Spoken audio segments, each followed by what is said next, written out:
Good morning, ladies and gentlemen. The hearing of the Committee on Local Government, joint with the Committee on Peace, Unification, Reconciliation, and the Committee on Constitutional Amendments and Revision of Codes of 18 May 2015 is hereby called to order. I would like at the outset to apologize for my late arrival, but as I think everybody experiences traffic in Manila knows, sometimes travel times are hard to follow. The agenda that we have for today is Senate Bill 2408, which has been referred to, which we refer to as the draft Bangsamoro Basic Law. Professor Miriam Coronel Ferrer. You have there listed also Yusek Lorena. As our resource persons, we have Chairman Datu Abulkair, the Alon Vice Chairman. In the interest of we do not really. First Vice Chairman Aziz Bari Malagiok, Second Vice Chairman Al Hussein Kaluang, Secretary General Aben Abu Bakar, Said Indar Tampi, CC Member Subair Makabinta, CC Member Meno Manabilang, CC Member Engineer Omlang, CC Member Engineer Attorney Sabdullah Makapudi, CC Member Datu Jamil Lukman, Indusan Dalan, CC Member Ditaya Dono, Member Datu Abus Alon, CC Member Arif Diragun, CC Member Kasan Lukman, Deputy Secretary General by Norhata Alonto,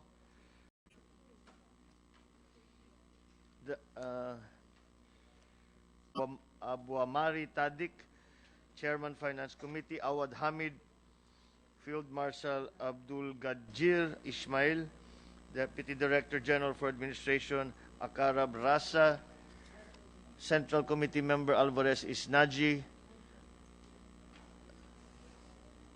Mahmour Hasanul, MNLF, Secretary Chairman Jensan Utu Salim Kutan, Legal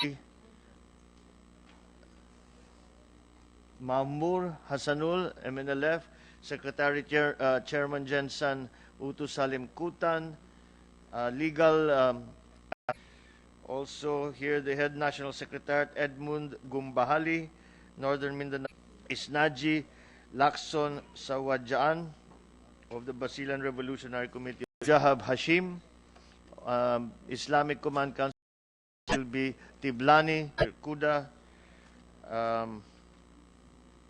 and Mr. Abdulajid Habib Hussein. Was I able to read everybody's name for the record? Kompleto ba yung ating listahan? We are conducting this hearing because of a suggestion that was made to the Senate on the visit of the Secretary General of the Organization of Islamic Cooperation about 3 weeks ago, and we have agreed that it is it should be part of the process where the MNLF has been a partner of government in the 70s in this peace process that we have been conducting. Now, the subject at hand, the agenda, is really the BBL. And what is most problematic with the MNLF involvement in the BBL is, number one, is the fact that the MNLF, although informally, was part of the negotiations between the Philippine government and the MILF. They had no formal role in that process. However, and that is why we feel that this hearing was necessary. The issue at hand is very much the context with which we will handle BBL, considering that the MNLF had already agreed, had made peace agreements with the government in the form of, number one, the Tripoli Agreement of 1976, and finally, the Jakarta Peace Agreement in 1996. So it is important to the committee to ask the leadership of the MNLF, who are represented here today, to guide us in what is their view on the role that the MNLF can continue to play in the peace process, number one. And secondly, if there is, in fact, how do they feel is the way to move forward with the Bangsamoro government as proposed in the Bangsamoro Basic Law, how we can move forward in the context of the MNLF, or one dated on the 14th, nominate a different position. I have copies of everything, but perhaps we can get the position, the latest position from each group. And so, with that, Chairman Alonto, will you be the one who will give the position paper that will collate the findings that you have given in the 3 position papers? Central Committee, the mass base of the Moro Liberation Movement, youth base of the Moro Liberation Movement, and the Bangsamoro people, youth group, and the Bangsamoro people, with justice, is our best chance to attain peace. Chairman Al-Hussein, MNLF Vice Chairman of the Middle East, while Mindanao was, and which was anchored on Resolution Number 18 of the 1974 Kuala Lumpur Summit of Heads of States of the Organization of Islamic Cooperation, that obliged the Philippine government to negotiate with the good Muslim leadership of Southern Philippines, including friend. Morning, sir. Assalamualaikum. Thank you po. And this is our first meeting. Let me perform my function in acknowledging the arrival of Alan Peter Cayetano. Mr. Chairman, may I proceed? Yes, please. That the harmonized version of the BBL, which was the Philippine President to the Philippine, merely contains 20% of the original agreement, which means this. And if at all, should the Philippine Congress salute the mean great injustice, not just to the 2 negotiating panels that labored in the negotiating table for 17 years to reach this point, but more importantly, to the Bangsamoro people. The BBL is the key to ending the 494 years Mindanao War, and will finally liberate the Philippines from the years 200 homeless and destitute, and more than 3 million are now refugees in the Middle East, Asia, in the Philippines, and elsewhere. We no longer want to fall prey to divide and rule tax on the peoples of many years, nor it. Indeed, those soldiers that Bangsamoro army, whether MNLF or in those past 43 years, in those utilized that is not in the hands of those. Is barricade hands and speak the language of the people they want to rule. We want to rule. We do not know if we are locked in 42 or locked out, unquote. It was on this institution to building a house, and in the honorable delegate to give Governor, I said, if there is a Moro Malay people, and the BBL historical. So, in the 194 years Mindanao War, with immediate passage of the BBL based on the Carpe Diem, do it now. We also, while bitter goal of who ended Chief Justice Pangadiban sa Constituent Assembly, and in one single nation, amend the Philippine Constitution to perfect whatever constitutional infirmities there may be in the BBL. Adopt the Singapore formula that will finally and gradually separate the Bangsamoro from the Philippines. Perhaps, like Malaysia and Singapore, we can both rise up to becoming leaders of the ASEAN. A second option, Mr. Chairman, would be to call on the full engagement of the United States of America, as I have endorsed in an aid memoir in 2003 to the heavyweight U.S. delegation led by Ambassador Solomon. Ambassador can call in the Bangsamoro. And if that is not still possible, then the third option is to take the final and newest option available to the Bangsamoro, remedial cessation on the peoples of Mindanao. And if you dare wage war again after this, down to can gain Philippine Act, anchored on resolution number 18 of the Kuala Lumpur Summit of its states of the Organization of Islamic Conference, and the CUB and the PUB. Daghang salamat sa inyong tanan. Marami pong salamat, Mr. Chairman. Anything, we are ready to respond responsibly to whatever that may be raised in this setting. Thank you, Chairman Lonto, for the historical and otherwise.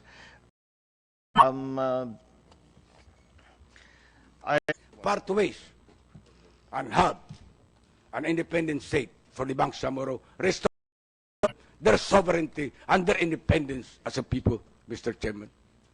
Thank you. Senator Cayetano has a question. Thank you, Mr. Chairman. Good morning. At sa lahat po ng ating mga bisitang former governor and former as a success. In the sense that, Mr. Chairman, as the Straightforward is kung sino may pera, kung sino may kanyang, kung sino may barel, kung sino sabi, how do we put it, has so much undue advantage that although in form he or she is elected, in reality, it is as if in the Civil Service Commission, in the department of our government, which is the right of every Muslim to be a part of, but MNLF po ang mag-recommend kung sino through the Bangsamoro MNLF. And now the nephew of will also be nominated. And then in the peace panel has always said that we want the election by 2016. That's not in the law if we pass it as it is. The law says, the proposed law says, that the Bangsamoro Transition Commission will be given reasonable time to cover say 5 years. So 5 years, you will not have an election. 5 years, you will not have an election.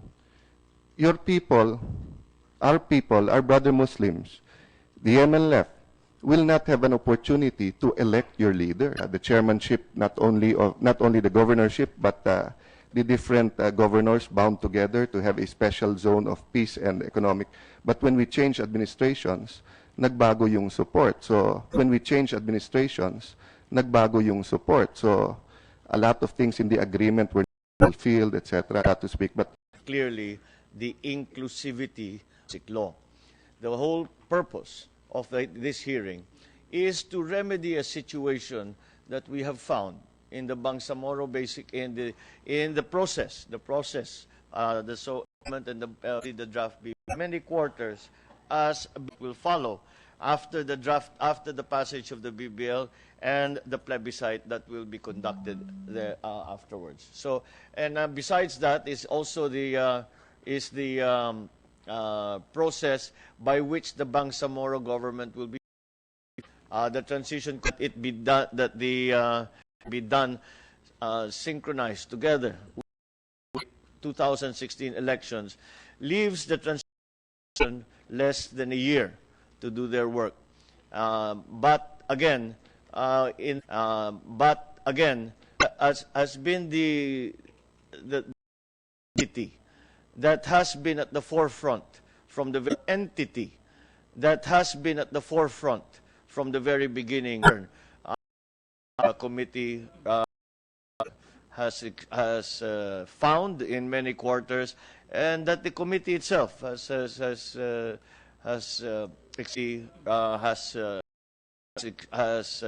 found in many quarters, and that the committee itself has hearing a lot of this word over the activity of Moro-based. The MNLF is an undeniable major stakeholder in all of this. And that is why the concern on the MNLF's involvement and input on this process is what has become something of a concern. That is the upshot of what we have been hearing. GBN and what they have prepared, this harmonized law, committed law without us. It's nothing we have done in the past. It was hijacked by the traditional politicians. Second, when democracy was restored, Mr. Chairman, if we are here, come, stay for 4 hours, paving the way for that return of Lord Miswari, my good brother. Again, it failed, but Mr. Chairman, again, constantly, we initiated, after paving the way and clearing the way with Mr. Ramos, then President Ramos, we agreed. The only thing I asked from him was the resumption of the MNLF and the MNLF panel to talk. But unfortunately, the very day on the airline when he called me up in Kuala, I said, you will fail to decline, and I cannot participate in this. It will be a failure. That is precisely why we came in support of this. Also to remind us to be our people. People are asking us, who will do it? This transition government, I told you, more than a week back, came out of the position in leadership and in membership. Since the MNLF is the principal party, they can have it. But now, they guarantee that our people wants in Mindanao, including the Muslims, the Lumals, the non-Muslim Lumals, the non-MNLF Tripoli Agreement, anchored the resolution number of Islamic cooperation, the 1996 Philippine RP-MNLF Accord. Then, with the full participation, as full partners, in full partnership with the Moro National Liberation Front. It is not a question of greediness or what, or do we want to share a slice of the cake. It is a proposition now coming from the good Christian leadership that he have represented in the series of these talks that we had. It must be all-inclusive. It must be guaranteed. If there is that, if the trust is lost along the line after this Mama Sapano and all of these issues, then restore the trust. Ms. Bangsamoro government, that it is for the Bangsamoro and it is for the betterment of this country, Mr. Chairman. Thank you for that. In the position paper that we received dated 20th January 2015, you proposed two major BL as it has been written. One is section 19, where you have a section on preservation of Bangsamoro cultural heritage of Article 9, basic rights, culture should and you have a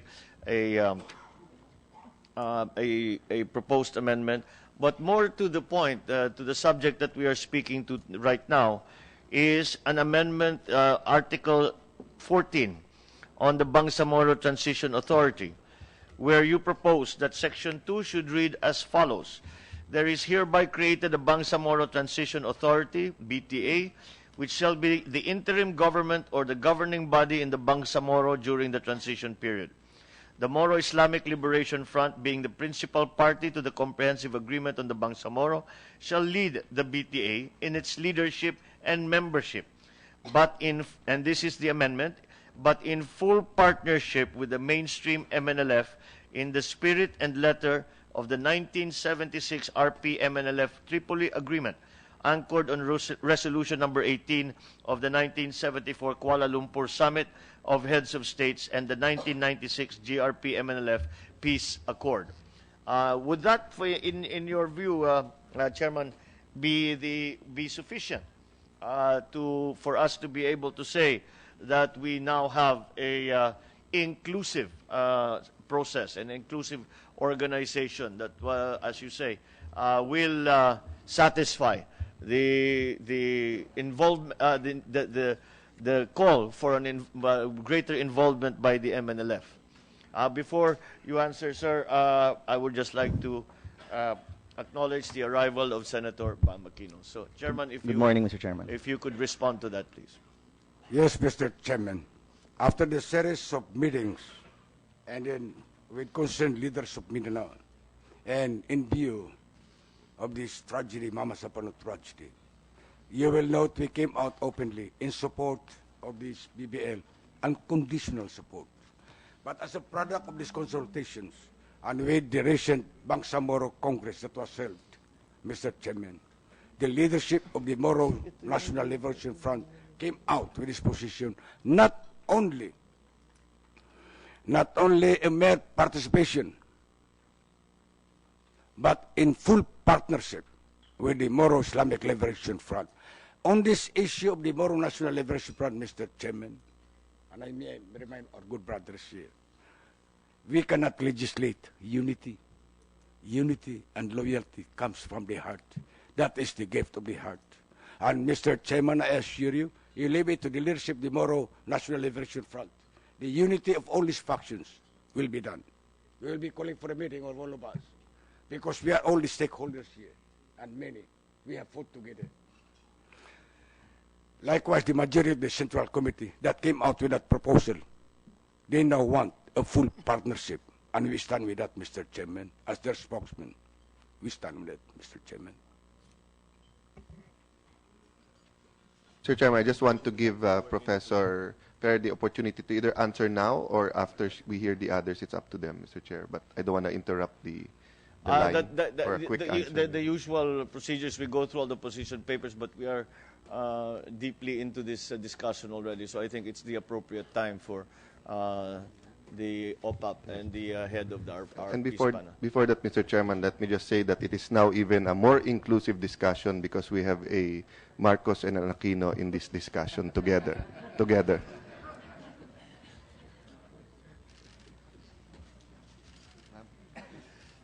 Thank you, Your Honors. Inclusivity, of course, was always part of the instructions that were provided to us by the President when we restarted negotiations in 2010. And throughout this period, we have had several consultations, more than 500 consultations with different groups, including with the different segments of the different leaders that form part of the founding members of the Moro Islamic Liberation Front. I would like to say that from the beginning we instituted what we have called a convergence policy, a policy coming through different tracks whereby the review process with the MNLF goes hand in hand with these negotiations with the MNLF. And along that line, we have conducted several convergence workshops. Some of the people here with us today have attended these workshops, drawing from the cadres of the MNLF, as well as religious leaders and civil society leaders. Not to mention the fact that we have conducted several consultations with local governments in different parts of Mindanao. I think you are all fairly aware that many former MNLF cadres have actually been in local government as past barangay captains, mayors, governors of provinces. In fact, Honorable Jerry Salupudin was the former governor of Basilan. You have had former Governor Matbat in Tawi-Tawi. Governor Chikiri, the former Commander Chikiri, was also governor of Sulu. Down the line, we have encountered them in so many different circumstances, not only as MNLF, but also as members of local governments, members of the bureaucracy. When we have consulted with the different departments of government, we will find a former MNLF commander in this bureaucracy, in the Department of Energy, and so on, because that precisely has been the success of the peace agreement with the MNLF, that they are actually part of government in different ways and means as elected government officials as well. Not to mention the fact that two former MNLF leaders have actually held three, including Zakaria Candao, have actually held the governorship of the arm. So I think, Your Honor, the point is Professor, that... but I think what we are focusing on is there in the MNLF and the leaders of the MNLF, their involvement in the subsequent organization of the Bangsamoro government and when the Bangsamoro Yes. government comes to the fore, their involvement in that, and Yes, Your Honor. what influence. Again, I think it is well accepted that the MNLF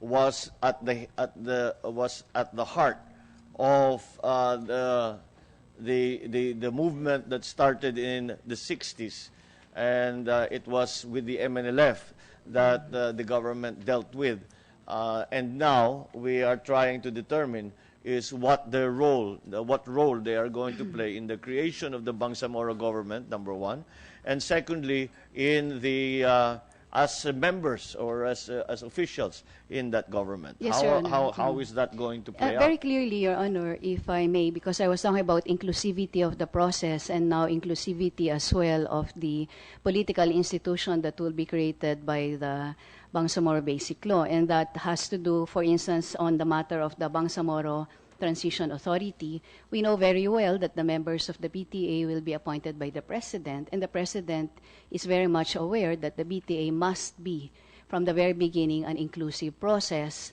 Then we also know that the setup, the arrangement in the Bangsamoro government, the creation of the parliament, significantly draws it away from that kind of political control that had traditionally been practiced by the central government on the regional government. It will no longer be the case that the regional governor, such as in the ARM today and the chief minister now in the proposed Bangsamoro, will be directly working, the election of that person is not going to be hand in hand with regard to the preferences of the national government, precisely because the system of election in the Bangsamoro parliament is going to be different. People will elect their representatives in the Bangsamoro parliament. It is the elected members who will elect the chief minister among them, which directly takes away the hand of the president or whoever is the incumbent leader or the ruling political party in the selection of the key position inside the Bangsamoro government, because that will now properly be in the hands of those who will be elected in the parliament. And as we know, the parliament will be constituted by different types of representation. District representation that will make up 40%, and we can almost be sure that the traditional politicians will be able to capture the 40% seats, including possibly even members of the MNLF, because I have mentioned that members of the MNLF have also been able to capture the highest positions in the regional government in the past. Not to mention seats in Congress now, at least 2 seats in the Philippine Congress now, occupied by former MNLF leaders. Then you have the 50% party list seats, which would allow parties such as what the MNLF might wish to contemplate or prepare for in the upcoming election, to put up their own political party that can still also garner seats in the party list system, which will comprise majority of the seats.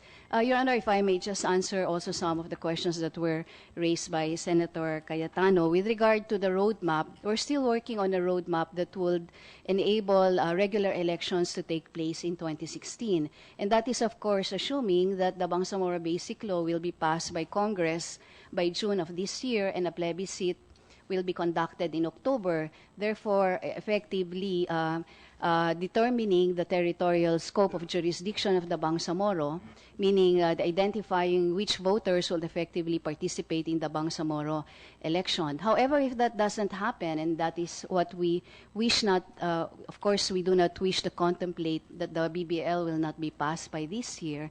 If the BBL is not passed this year, and if it gets passed by the next Congress in 2016, then obviously the timeline will also change. But neither the government nor the MNLF has indicated a position where it is going to seek an extension of the transition period. I think the direction right now is precisely to move forward with the BBL with a very much shortened transition period, adjustments to be made along that line, even with regard to draft, and to hold the regular elections for the Bangsamoro government in 2016. In any case, Your Honor, that is up to Congress to make all the necessary arrangements that they would feel necessary in view of the significant delays that have occurred in the passage of the draft Bangsamoro Basic Law.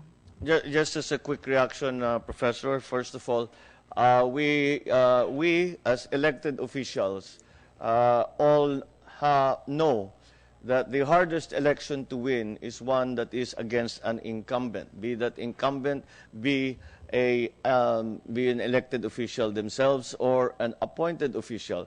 But nevertheless, an incumbent of an office is the hardest opponent to have in an electoral exercise. And that is why there is still concern that if all the appointed positions are occupied by the MNLF, then that will decide, at least to a large extent, who are going to prevail in those elections. Secondly, from the last few statements you made, rises once again the question that everybody in the country is asking: bakit nyo minamadali ito? Napaka-importante nito. Lagi tayong nagmamadali. We are always being rushed. We are always being told that we have to finish it by a certain date, like June. June is a political deadline. It does not really exist anywhere else. But nevertheless, that is the position of the administration. This is Just to give Chairman Ferrer, fair time. Mahirap sa media po tayo, ma'am, nagsasagutan. Mabuti po dito sa harapan. Please forgive me to the other leaders of the Bangsamoro people, of the MNLF, and the other leaders here. Just to pinpoint the first, ma'am, leaders of the Bangsamoro people, of the MNLF, and the other leaders here. Just to pinpoint your response is less susceptible to influence. Well, 2 points, because our chairman said, no. The problem, ma'am, is that even before you have elected reform, the Bangsamoro Transition Authority will already be ruled by the MNLF, no. Po ang nandun, they will have the money, 100 billion pesos, set form. The Bangsamoro Transition Authority will already be ruled by the MNLF, no. So sila na po ang nandun. They will have the money. COA is controlled by this politica. It's not that they want to cheat us, but they think they're better. They think interpret it in their. Would rather have a national COA, presidential, whether government COA. No, but the point is, ma'am, whether parliament and with you have already consolidated power and money, and you deny every other Muslim citizen, Filipino citizen of this country, the chance for a fair and honest influence. Because the national government, they control 2.6 trillion pesos. And, however, we cannot give Catholic government, a born again, not give the Iglesia ni Cristo a Iglesia ni Cristo government. We have to have a secular government. We will respect your laws, and you can pass the laws in a secular form. It may be based on the Bible, based on the Quran, and then based on the law. No, but those were the two things, ma'am. The second thing was that Abul Alonto said, do not para naman po makaahon, no, sa oppression at kahirapan ng ating mga kapmam, no. The issues of the substance, anong powers ibibigay natin, no. Then lastly, ma'am, no, if you give too much Bangsamoro, what about the rest of Mindanao? Because the president and his representative already said would hear the governor. Yun ang tatanungin eh. How do we inclusive? How do we elect the leaders of the new government to make sure it's inclusive? And number 2, yung laman po, ma'am. But dun muna sa election. Thank you, Mr. Chair. Thank you, King. It is, and the region brought the Republic of the Philippines. We cannot downplay that they have played, the historical importance that the MNLF has played, and the number of Muslim Filipinos that they continue to represent and that they continue to have as members. Organization that has brought, number one. Secondly, the MNLF is recognized nationally. And after you Success or a failure? That we will have more time to answer all the questions because the questions have gone off in so many different ways, and there are these all of which are very important concerns. But certainly, one, sir, we wish to remind we just wish the BBL to be read. When we talk about the Bangsamoro government, it is not the MNLF. It is the Bangsamoro government. Therefore, all of these powers that are being given to the Bangsamoro government, the MNLF, it is the Bangsamoro government. Therefore, of the negotiation with the MNLF and the MNLF was meaningful autonomy, genuine meaningful autonomy in the context of 18, that it would be just, comprehensive political negotiation. Within the context of political autonomy, genuine, meaningful autonomy of Resolution 18, that it would be just, comprehensive political solution within the context of inputs of including the agreement with the new law, then an amendment. With Chairman, sinabi natin ngayon, hindi pa power to them at nasa kanila na. Because there's a difference between giving people the kind of government, the kind of self-determination that they need and want, and giving the MNLF the leadership. But let me leave that as a hanging question that we'll answer after we listen to everyone and in our future hearings. No? Mr. And Chairman. maybe we can consult the MNLF, di ba? Papayag ba sila? Election muna. Hindi ibibigay sa kanila yung kapangyarihan. But then people will have to elect. Can run, the MNLF can run. Oh. Yes, good for the record. Bangsamoro are now preparing to run. MNLF or MNLF or may mga hindi rin MNLF o MNLF na tatakbo? Yes, provided that they will qualify because there are Bangsamoro who may have some cases, but if they're qualified, anybody. In fact, in the Bangsamoro now, there are many groups organizing their own political parties. I myself has organized my own because we are preparing for a Bangsamoro government that would repeatedly done. Thank you. Let me ask, no, kung di po kayo Muslim, if you're an IP, or even a Christian for that matter, can you run in the... For the postponements was to synchronize the election 2016. And the Supreme Court has decided that the reason why it was allowed is because election 2016. And the Supreme Court between the National Certificate of Candidate and election for the arm and yes, because kung hindi po matutuloy ang BBL is passed. Let's say napasa ang BBL January 2016. No? For example lang January 2016, can you then call for an elections as soon as possible or hindi ho pwede? I will leave that to the roadmap of We just want to know, no, Professor. Because yes, Your Honor, the filing of candidacy begins in October. And therefore, it should be open to all positions, including the arm, if the law is not there. But there might be some adjustments if the law is passed. Remember, there will still be a plebiscite. Yes. And that is why we're working on a good October. But it's passed even in July. BL can say yung election. Correct me if I'm wrong, and correct me if I'm wrong na ang laman, no? But for a very long time. It's only for a short time. Or transition of the BTA. Sorry, the BTA, no? The Bangsamation Transition. The BTA will be making the appointments. That's a power that will make sure that the membership will be inclusive. After all, it's quite a big number. I think in the law it provides for 50 members. In fact, we have even had representations from the RLA, the currently elected RLA, that they be carried over to this BTA. Some civil society groups have also what was mentioned was that inclusive, no, as what said Ma'am Aquino.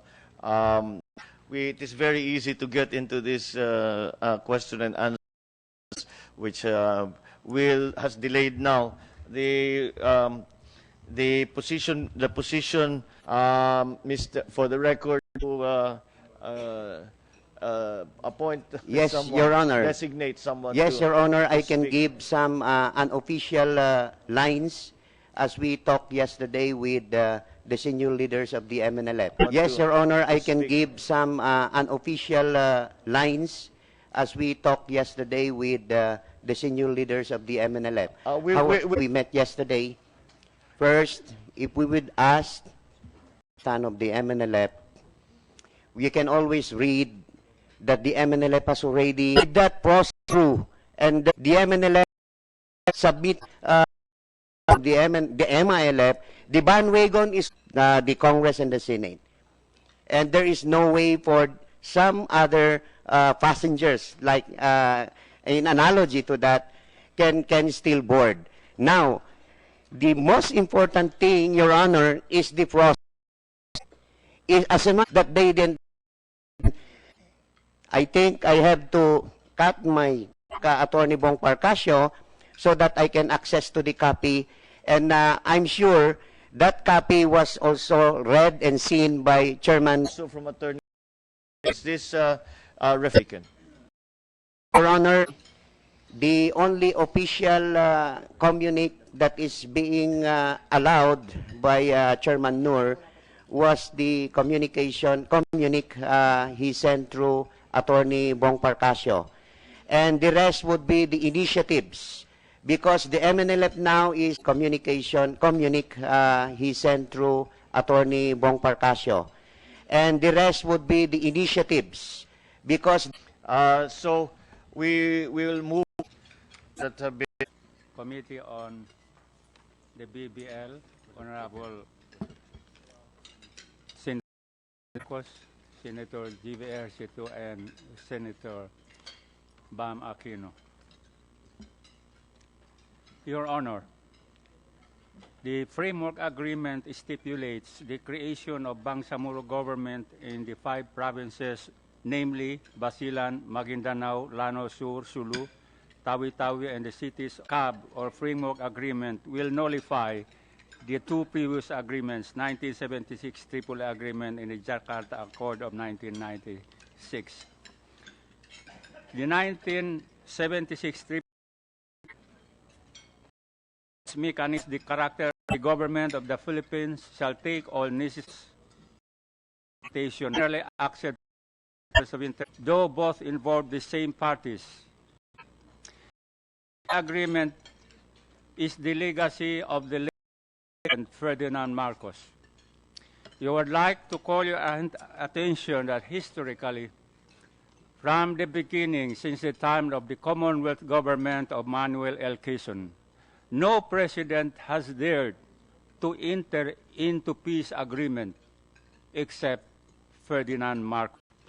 And to the legacy of President Marcos. And by view of that, our people, the Mujahideen, who are still in the mountains of Mindanao and the Sulu Islands, may run out of options, and that in the mountains of Mindanao and the Sulu Islands may run out of options, and that is MNLF and our people. Now that the autonomy 15 provinces, unless address lasting peace in Mindanao would remain a dream.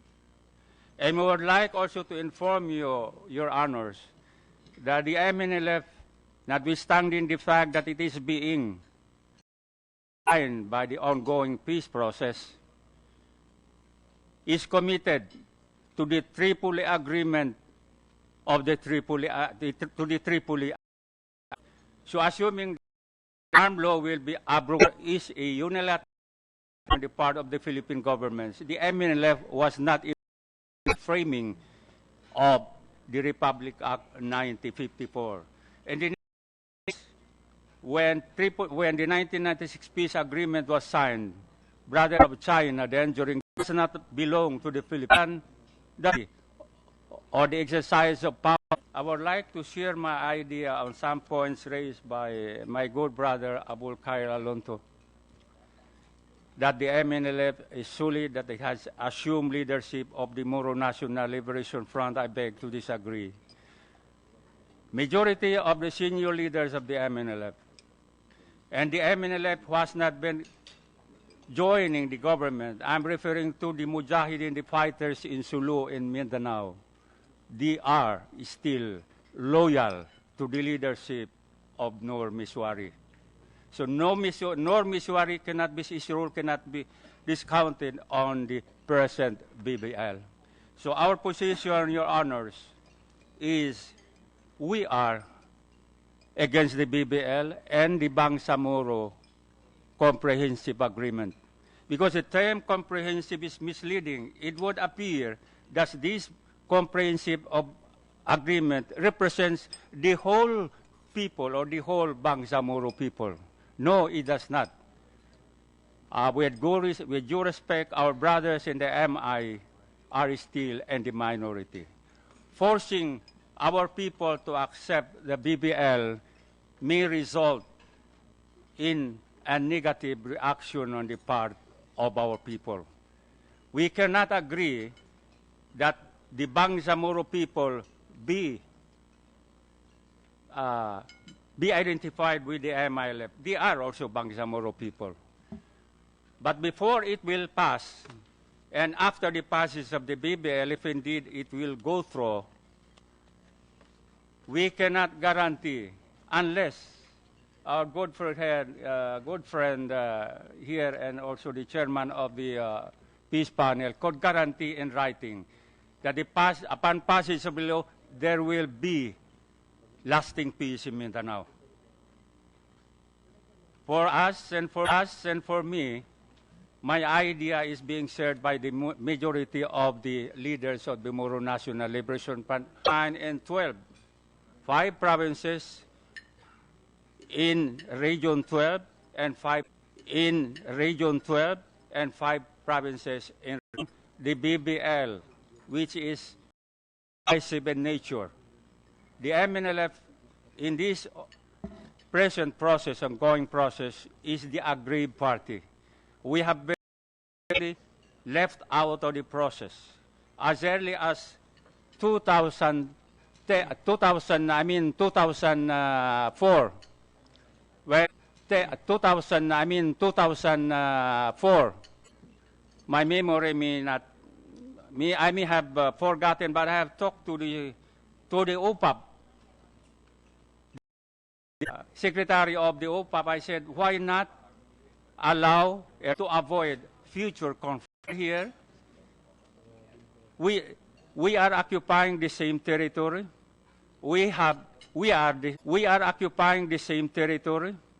The Philippine government should have thought if that was the first agreement, if that was the intention. But it has been declared field experiment, referring to arm, of course. Now with the administration as a field experiment, associated with your mother, Your Honor, Corazon Aquino in 1987. I have, it is not so difficult to reach an agreement. What is most difficult is the implementation. Just like the Tripoli Agreement in 1990. There, I hope the three again in the MNLF. We are opening our doors, the doors for them to join us and move forward for an independent Bangsamoro Republic. Thank you. Chairman, is that the expression of your opinion? If I understand correctly, it is your position, or the group of your position, that the abrogation of both the BBL in that you feel that the Tripoli Agreement should still hold sway over the dealings of the government. Yes. Clarify, mga parte ng Tripoli Agreement na mapapawalang visa po. Yung What we had sa BBL, is it less than the one in the Tripoli Agreement? Well, in the word sharing of the BBL, medyo nakalamang the Bangsamoro government. No, Mr. Chairman, kaklaruhin ko, with the Bangsamoro government. Yes, with the Bangsamoro government. Okay. Which the MNLF can also participate in the elections. Yes, but there is a precondition about that, meaning that the the MNLF should have a voice in the ongoing peace talks. And We I should have agree, a Mr. Chairman. representation in the future government. Opo. Mr. Chairman, I agree there that the MNLF should be part of the transition authority. No? But I just want to go into specifics po. No? Yung wealth sharing po sa BBL, technically mas aggressive kaysa dun sa Tripoli Agreement. Oo. Ano po yung ano po yung mga aspeto ng BBL na nadehado with regard to the Tripoli Agreement? Well, on the BBL also, we are opposed to the formation of, on the form of government, we are opposed to that. That is offering a certain section, a small section of the Bangsamoro Republic, providing them another form of government, federal. In our own view, it would have been better if the whole Republic of the Philippines the Constitution be amended and have a federal form of government in the whole of the Philippines, not only in that certain area, which is supposed to be handed over to the MNLF. I'm also, actually, a lot of senators are also supporting that po, no, na kapag nag-constitutional change, we move to a federal form of government. But I just want to understand, no, is the opposition with regard to form or with regard to benefits? With regard to the form of government, we are not ready to go a federal form of government. That will entail troubles in the future. Why we have a presidential form of government? Why have a certain part of the territory of the Philippines be given federalism? There seems to be a conflict there. We have a presidential system. If you want a federal type of government, why not amend the Philippine Constitution, change the system from presidential to a parliamentary form of government? Kung magkakaroon ganun, walang masasaktan diyan. So it will serve the whole citizens of the Republic of the Philippines from Luzon to Sulu. Thank you, Chairman. So, ang concern ho natin is really the representation. At the end, is it the powers and benefits or it's the representation po? Yun po yung gusto kong malaman. Well, sa representation, yung benefits, okay na yung mga benefits, assuming na magkakaroon nga. But our appeal still is,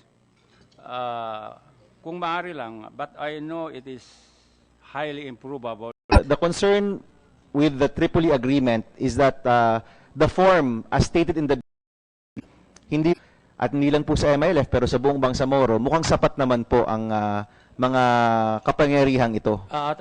Tama, sapat po yun. Pero ang problema dyan yung this BBL o Bangsamoro Basic Law, selective yun. It favors, I would say it is in favor of the chosen few. Ako po, I can assure you that we're really studying the provisions on how to make it more. Ako po, I can assure you that we're really studying the provisions on how to make it more inclusive, which I Section 16 be discussed by a mixed committee. In the agreement, there were really provision which says that this provision will be discussed by a mixed committee. So there was no penalty in the provisions of the Tripoli Agreement. So, That are you is saying, why- Yusek, na you're saying hindi ito treat?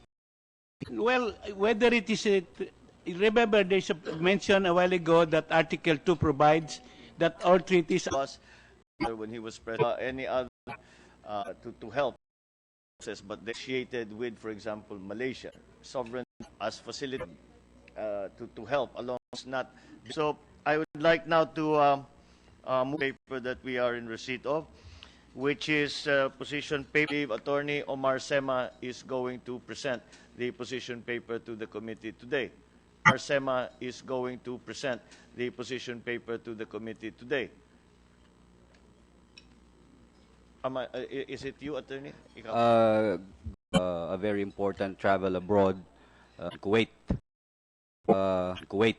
General Abdul will be the opening statement as made by Chairman Muslim Secretary General. Please proceed. Thank you, Your Honor. Secretary General Sakrin, will you? Before I proceed, I would like to introduce to this Baginda Ali,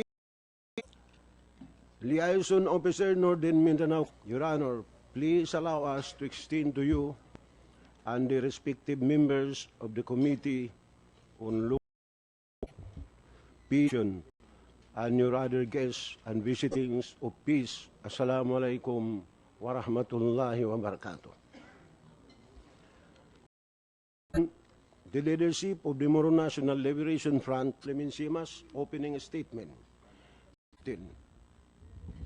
January 20, on the comprehensive agreement on and on the current legislative process. Thus, we say once again, the MNLF recognizes the comprehensive agreement on the Bangsamoro of 2012 and the Bangsamoro Basic Law, BBL, preserve the gains of the to our brothers in the MNLF. Strong endorsement of the OIC in their various resolutions. And in this matter, even the Secretary General of the OIC has come out of his own way.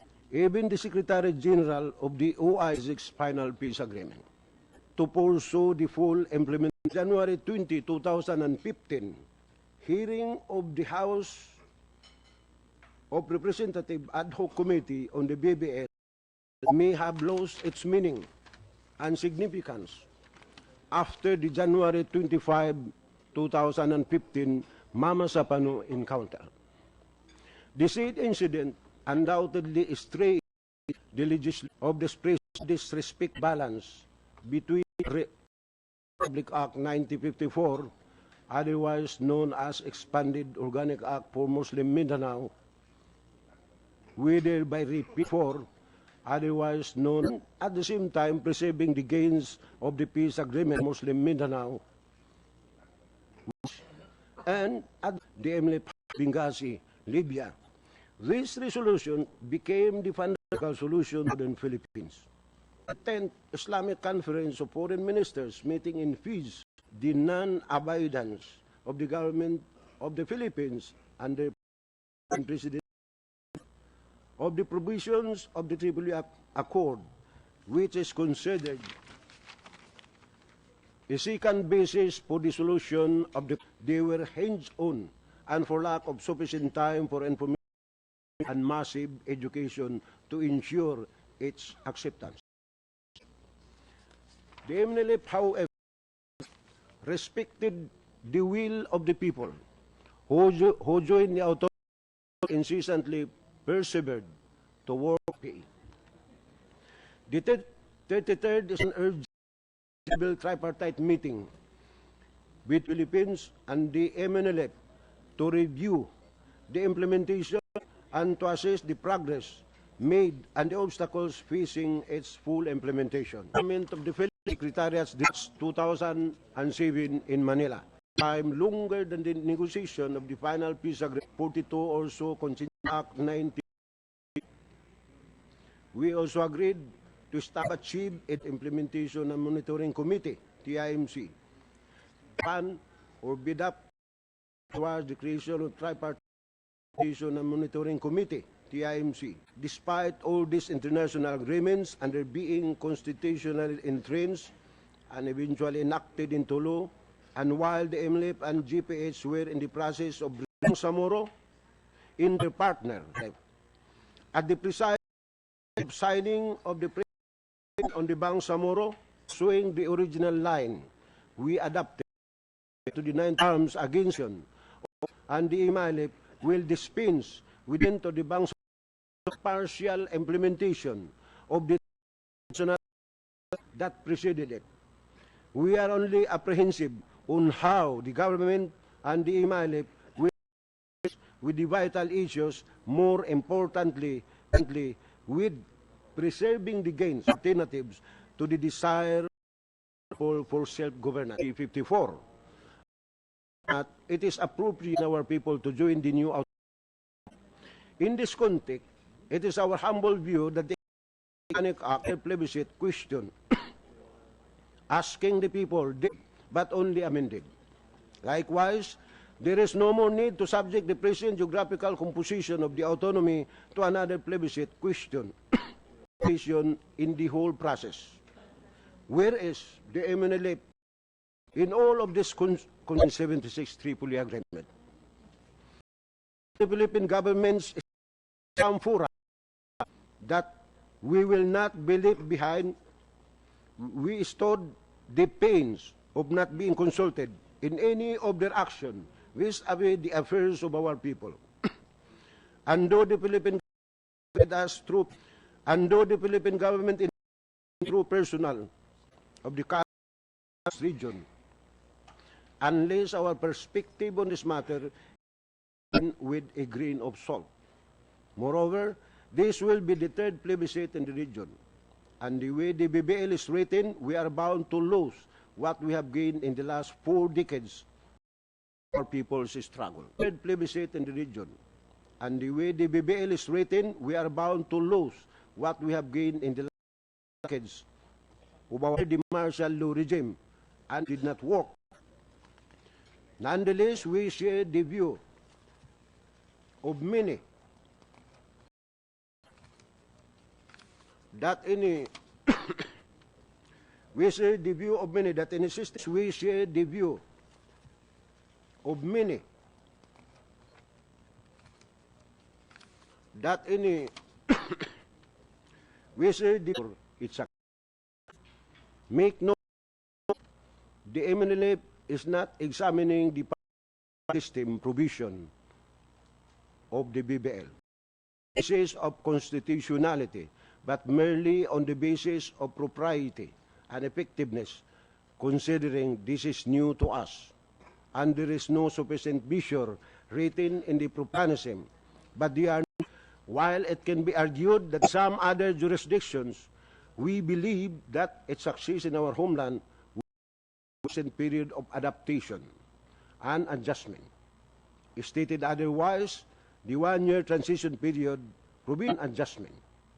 Stated otherwise, the 1-year transition period, Mr. Chairman, of article for our people and homeland in the said agreement. Nonetheless, no one should renege on the responsibility of finding solution to the problem in southern Philippines under cover of the Philippine Constitution. The Philippine Constitution must not be used to perpetuate oppression.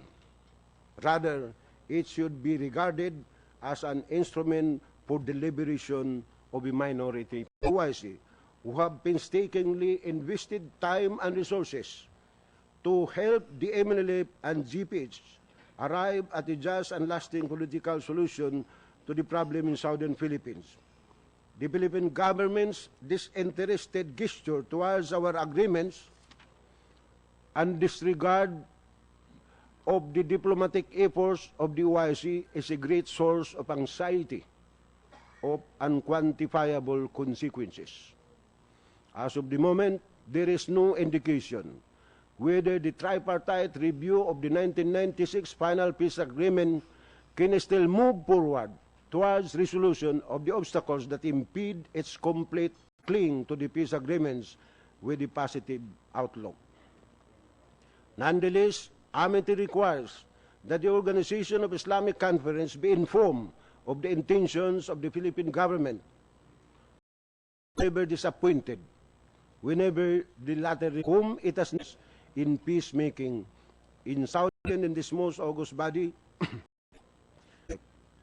the signing of the framework agreement of the Bangsamoro in 2011, the comprehensive agreement of the Bangsamoro in 2012, and the crafting of the proposed Bangsamoro Basic Law may have been great and historic achievement. The current contrast further enhanced. The current contrast further enhanced MNLF in 1976, autonomy in 1976 and 1996, we are divided further and subjected to the more difficult question whether or not to cling to the 1976. Some have returned to our homeland, while hopefully hang on to the line of peace have been branded as traitors to the cause of our people. Nonetheless, we believe that the pursuit of total independence and freedom of our people, despite the bitter, we will not sit aside things. We maintain on many occasions and fora that we can work on the current legislative process as means to preserve the gains of the 1976 Tripoli Agreement and BBL are suggestions, honorable members of this committee, we reiterate Chairman Sima's suggestion during the January 20, 2015 House of Representatives Ad Hoc Committee hearing on the BBL for Congress to take our participation and our inputs in the legislative process as impetus for you to share the burden with us in making the whole process work equally for the MNLF and the MNLF and for all stakeholders by integrating all the gains we achieved from the agreements we have with the government of the Philippines. By our combined efforts and shared vision, we can generate the successful solution and conclusion of the problem in Southern Philippines that we all want to achieve, which is a just and lasting peace that we can leave as legacy to the future generations of Bangsamoro and Filipinos. The next generation of Bangsamoro must not be left with the hanging problem and the belief that the answers we have offered now are no longer possible in their time, but requires a higher degree of solution achieved only through some other means other than a negotiated political solution. Mr. Chairman, as we in the middle of all the events unfolding in our homeland, and enough for you to strike a balance between the crafting of a good law for our people's autonomy and the preservation of the gains of the 1976 Tripoli Agreement and 1996 Final Peace Agreement. In fine, the MNLF leadership reiterates that with all spirituality in the name of oneness for convergence of the MNLF and MNLF positions, has this realization failed with enough sense of history on the peace agreements, which realization turns out to be the bedrock of our commitment to achieve equated fairness, enjoyable peace and development, one government, one goal, under the integrity of the Philippine sovereignty. Let us all embark on our harmonious voyage to peace, a departure from mishandling and manipulation of the peace agreements. Shukran, wabillahi taufiq wal hidayah, wassalamu alaikum warahmatullahi wabarakatuh. Thank you very much, Secretary Sarin, for a very comprehensive examination of the different events that surrounded the two agreements, which you have expressed a frustration as to their total and complete implementation, and the given enough attention to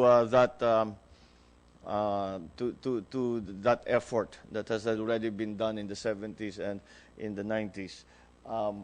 But I think that we can see that there is a possible solution to the problem that you raise in your position, that you see this as a partial implementation of the Tripoli Agreement, and thereby giving credence to the agreements that have been already signed, and also of the Jakarta Agreement of 1996.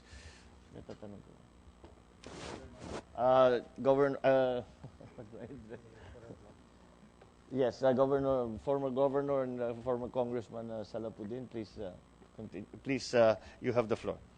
Thank you, Mr. Chairman. First and foremost, I would like to express my deepest thanks to the committee for inviting me to this hearing on a very important piece of legislation that has something to do with the political destiny of our people. Incidentally, Mr. Chairman, what makes me more grateful to be invited today, because I happen to be the principal author of Republic Act 9054.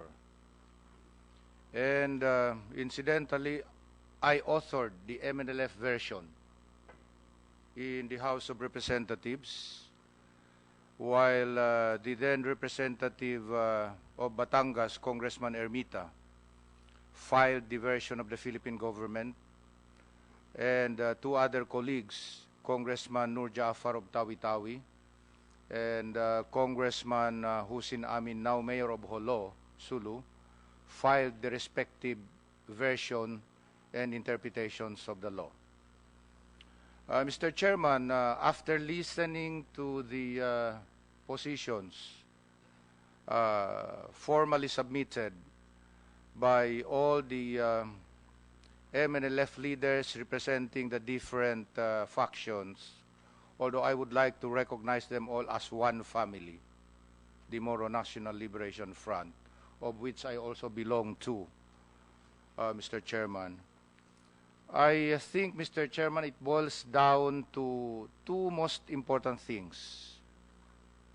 Number one is the substance of the law that will be crafted by Congress. Number two, representation.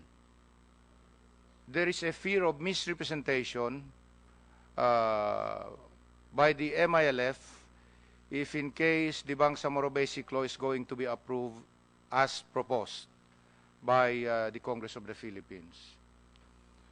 I am also happy to take note, Mr. Chairman, that all the factions of the MNLF present today speaks of the Tripoli Agreement, the Jakarta Agreement, and the final peace agreement of 1996. And I'm also happy to take note that they also recognize, consistent with the position of the Secretary General of the Organization of Islamic Cooperation, that the comprehensive agreement on the Bangsamoro is a partial or continuation of the implementation, an enhancement of the implementation of the final peace agreement of 1996. Therefore, Mr. Chairman, considering all the interests and the factions involved, including the Bangsamoro people, IPs, and other people in the autonomous region, the ball is now in the yard of the Congress of the Philippines. It is now up to Congress to interpret all these developments, craft a law that is truly inclusive. When I say inclusive, it really includes every sector of our community so that nobody will be feeling left out. One time, Mr. Chairman, when I was invited by the current Saudi ambassador to his office in Makati, as former author of the law, Republic Act 1954, he asked me, what is my position or my idea on how to fast-track the approval into law of the Bangsamoro Basic Law? My simple answer, Mr. Chairman, was amend Republic Act 1954. It's already there. It's in the Constitution. All laws can be subjected to amendment. It can be enriched. It can be improved. If we do that, I said, by integrating all the good provisions of the CAB into it, including all the 46 points raised by the Organization of Islamic Conference in their review of the faithful implementation of the Tripoli Agreement, of the Jakarta Agreement, and Republic Act 1954, according to them, there are 46 points not faithfully implemented by the Philippine government. All of this integrated into it will further enrich and enhance the law. The way things are, even from the interpretation of the ad hoc committee on the Bangsamoro Basic Law in the House of Representatives, it's like just an amendment actually of Republic Act 1954. They are now renaming the current arm, if approved, and also approved by the Senate of the Philippines, as Bangsamoro Autonomous Region. The only one not taken there was the Muslim Mindanao. No? Therefore, Mr. Chairman, it is just like amending Republic Act 1954. I was saying before that the title can be changed. You can add Bangsamoro into the current arm. No? But anyway, be that as it may, because the time frame is too short, even if the Bangsamoro Transition Authority will be created, assuming if it is going to be approved by the people after it is presented in a plebiscite, Mr. Chairman, the time frame is already too short. I was informed by Regional Governor Mujib Hataman, from the time he was appointed for 2 years to the time that he got elected as governor, until now, he had not yet completely filled up all the plantilla positions in the arm. Until now. Yet, he was not creating a new entity. He was just trying to reform the current autonomous region in Muslim Mindanao. Therefore, with the law approved, that will lead to the abolition of the current autonomous region in Muslim Mindanao, meaning all positions will be vacant because new offices will have to be created. It will be renamed from department to ministries, no? Being parliamentary system. With only 5 or 6 months left, I don't think they can do the job. The MNLF that may be leading the government may, become a failure. And because of that, they will not be able to perform their job very efficiently. During the public hearing in Basilan, one of the proposals I put forward, Mr. Chairman, was to lengthen the term of the Bangsamoro Transition Authority, at least 3 years, if not 5 years, so that they can fully perform their duties to put in place the necessary mechanism to transform itself from the presidential unitary republican system to a parliamentary system. No? If in case there is no lengthening of the term of the Bangsamoro Transition Authority, then I would like to recommend that the Transition Authority will just be like an interim administrative mechanism. Because I don't think they can even come up with a law that will amend certain laws existing in the autonomous region in Muslim Mindanao. Because under the Bangsamoro Basic Law, they will have to come up with a law creating certain new offices. And these new offices provided for in the Bangsamoro Basic Law are already in the provisions of Republic Act 1954. It's just that, unfortunately, the Regional Legislative Assembly had not been able to come up with the enabling law to execute the provisions of the Republic Act 1954, no? Meaning they did not perform their duty. So there was a question previously raised whether the ARM was a failure or success.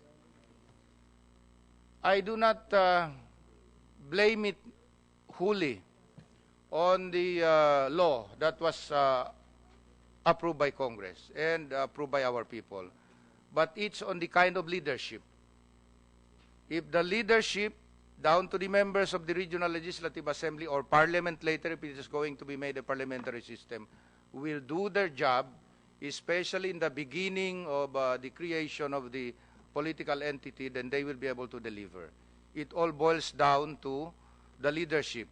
To me, the leadership in the autonomous region should not just be a driver, but a driver mechanic who knows just by the sound of the engine upon, turning on the key, he knows what is the defects, what are the defects in the law. Mr. Chairman, it cannot be that we will move backward. We have to move forward. There is this law.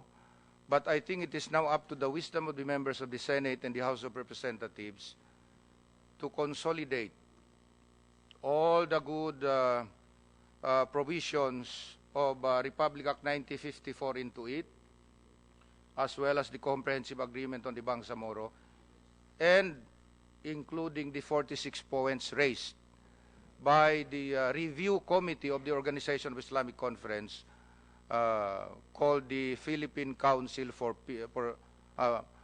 Southern Philippines, Southern Council, SPCP, no? SPCP. Southern Philippines Council for Peace, no? So in their review, they found out that there were 46 points not implemented by the Philippine government. Mr. Chairman, I'd like to think that all the members of the Senate and the House would like to become part of history. History of making peace, not making war.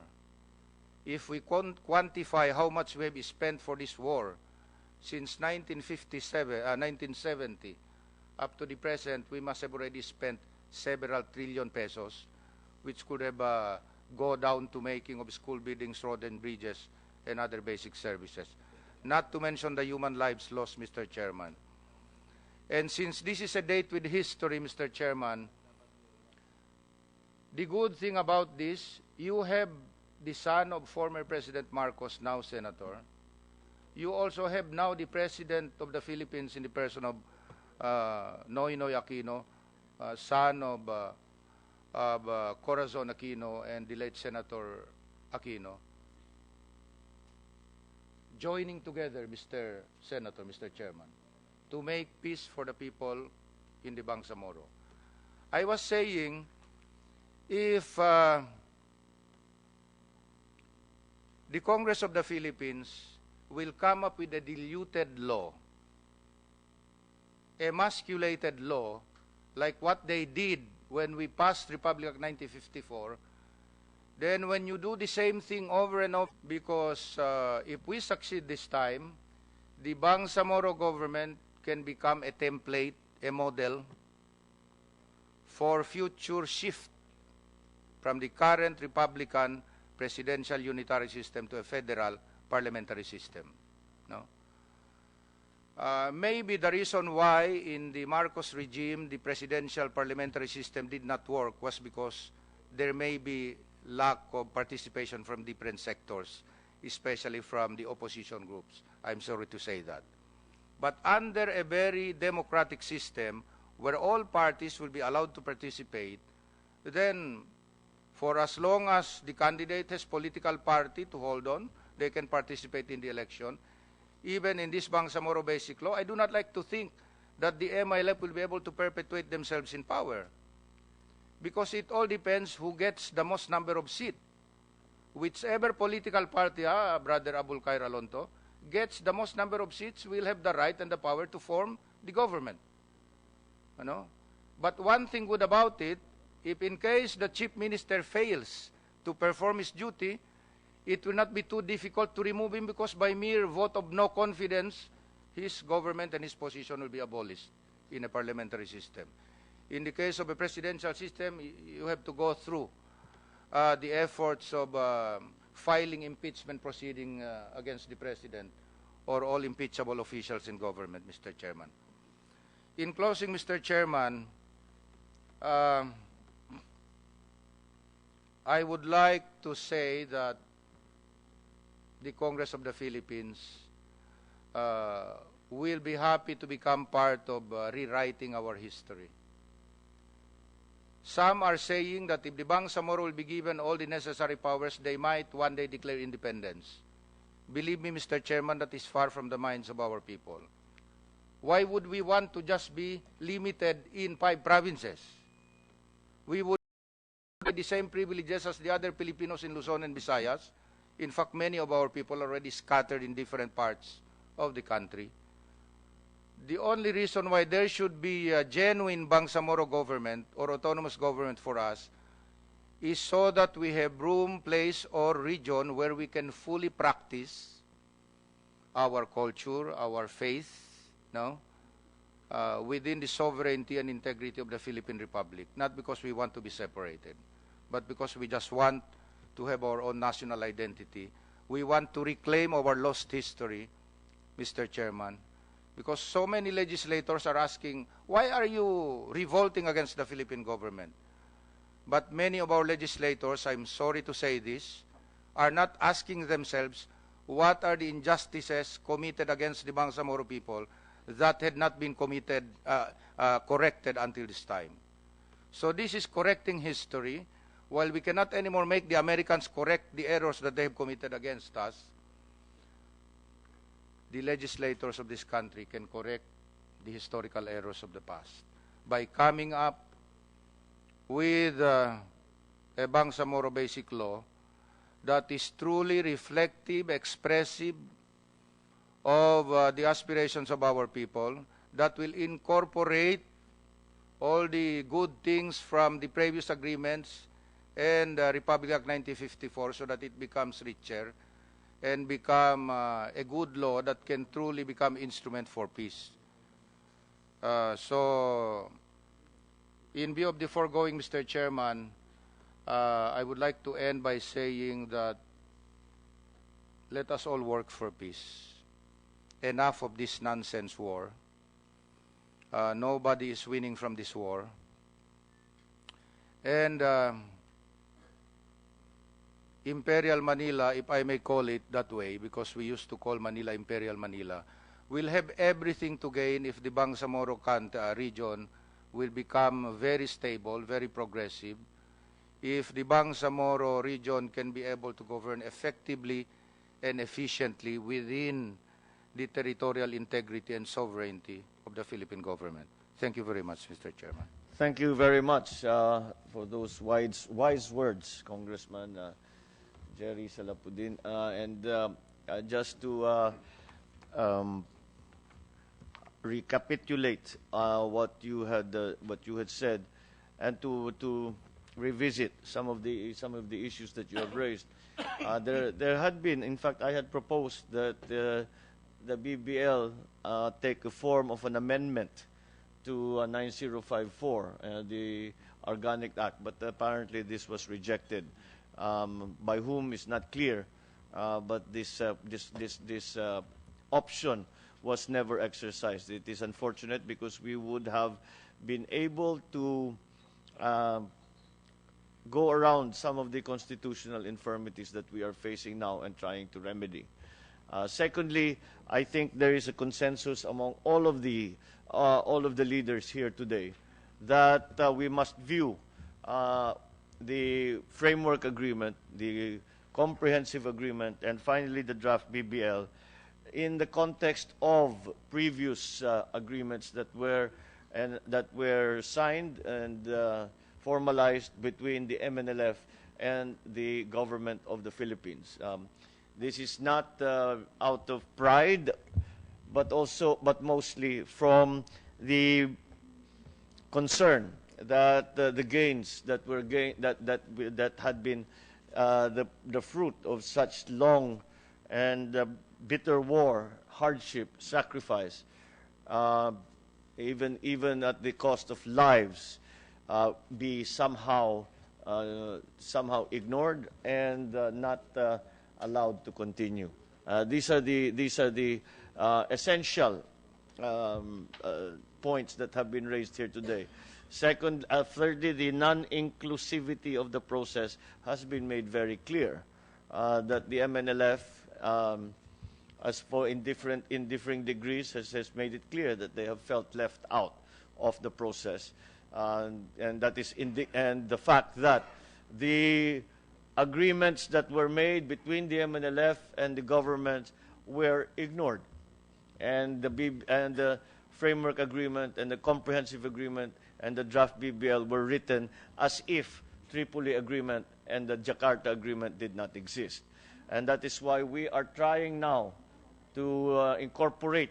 We will try now to incorporate what gains have been made by the MNLF, and in representing the Bangsamoro people to the present day. And again, that will require a great deal of examination in our discussions. And finally, the issue once again of the rush. Why are we rushing this? There is so much work to be done. It is a difficult question. It is something that is that the stakes are so high. Pagka hindi maging tama ang batas na ipapasa ng Kongreso, baka mas malaki pa ang magiging pinsala sa ating mga kapatid na Muslim, baka maging mas malaki pa ang problema ng Muslim Mindanao. And so these are the main points. We have, of course, to go into the position papers to get more detail, and we will. That is exactly what we will be doing. So Senator J.V. Ejercito, you have the floor. Hey, thank you, Mr. Chairman. Good afternoon, everybody. I agree with the chairman with this position, and upon discussing also briefly with former Governor Jerry Salapudin, the very important, one of the more important issues here is the inclusiveness, or because the feeling that the other tribes have been left out will be another problem once we pass this measure, and that if the other tribes or the other groups feel that they are left out, we will just be repeating the same problem. Mr. Chair, before we continue, I'd just like to ask, anybody can answer, probably Professor Miriam Ferrer or any, how many exactly are the groups in the Bangsamoro area? Yung tribes and groups, can anybody answer? Can you check, please? There are 13 ethno-linguistic groups in the Bangsamoro. Of course, you also have to include the Christian settlers already in the area and the non-Moros. So, but the ethno-linguistic groups are really 13. 30. 13. 13. Not all. 1-3. Yes. Because my only fear, that when the ARM was passed in 1995, the MNLF broke away. And then right now that we are just about to pass the BBL, there are other groups as well that feel that they have been left out. Maybe IAF, maybe IFF, ano pa ba? ASG, maubos na yung letra sa alphabet di ba? So how, Professor, how would this guarantee that after we pass the BBL, that there won't be any more other groups that would take arms, or that everybody would already be adhere to the peace process?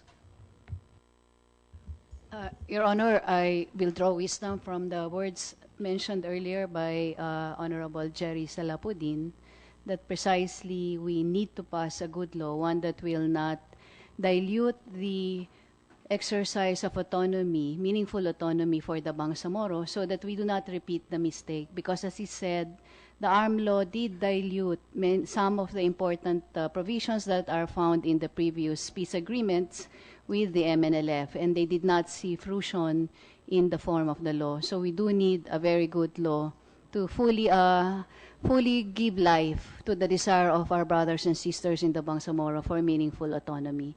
As for the BIFF, Your Honor, and the Abu Sayyaf, there are ongoing law enforcement operations, and we would like to say that the recent operations conducted by the Armed Forces of the Philippines in Central Mindanao has significantly constricted the movements and the leadership of the BIFF.